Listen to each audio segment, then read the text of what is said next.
Hi. Today's video is going to be about, can you make yourself indispensable? Personally, I don't think any business should be solely reliant on one individual. There could be any number of circumstances that could impact on their life, whether that's a tragedy within their home life or something happened to them, and that creates a huge element of vulnerability.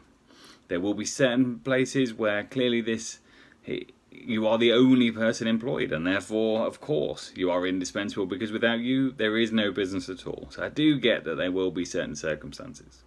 This video is more aimed at the fact of what can you do to make sure that you are in a strong position should a company have to make any changes, any redundancies, anything that they're going through in terms of a sale and changing the structure of a business, looking for promotion. Can you do anything to make sure that you are not at the top of the list for redundancy, and make sure that you are known for being a good, solid worker?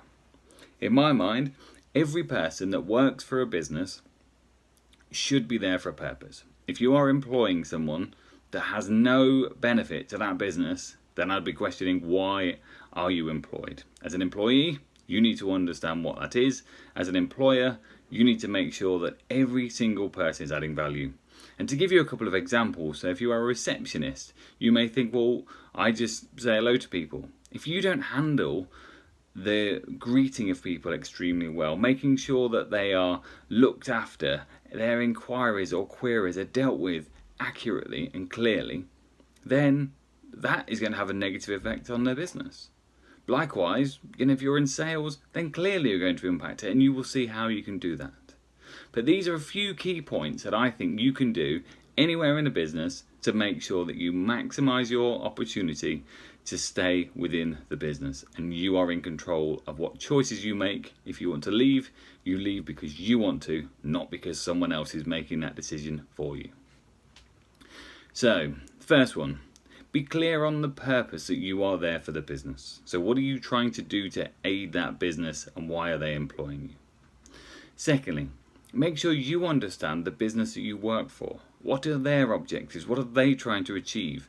And how are they trying to move forward to that? You can often say that my role does not necessarily give me access to senior people that will tell us exactly around the business, but there will be a strategy, there will be some kind of direction that comes out. Just pay attention to that and understand what it is that they're trying to achieve, and see if you're aligning to that in everything that you do. Most people are at work for a set number of hours. Often those hours are not necessarily as productive, so ensure that whatever you're doing, you are doing it effectively. So if that means that you set out to do a task, complete that task within that time, and do not get distracted by other things. Prioritize. Make sure if your time is to go and have a break. Focus on that. Enjoy that time to relax. Don't keep thinking back to the task that you need to get back to.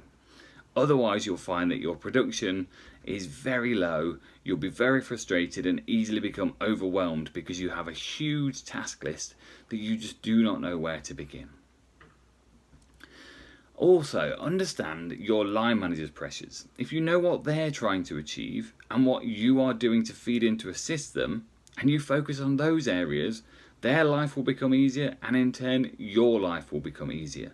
That will be a big benefit to everybody. This one and next one I think is extremely important. It's about being consistent.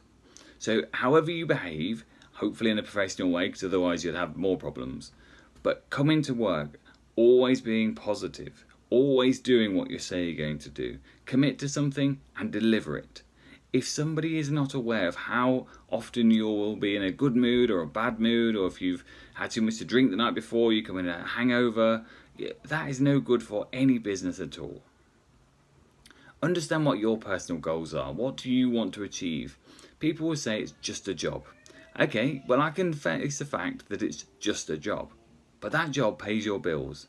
And without that job, you can't pay your bills, and therefore you can't do the things you like, whether that's to go out with your friends, spend time with your family. You need to make sure that that job puts money into your bank to pay for those things. And if that's not the job you want long term, that's fine. Focus on what you do want and work towards it, but that shouldn't be at the detrimental effect of what you're doing now. And the last one is always try your best. Everyone will acknowledge, everyone that counts, let's say, will always recognise the effort that you put in. So I think there are a few key tips that will help you to minimise being impacted if a business tries to change and make any kind of redundancies. If you found this content useful, please feel free to share it, like the video, and if you would like me to create any material that you feel would be interesting towards business, change or growth, please drop it in the comments and I'll gladly make some videos for you. Many thanks.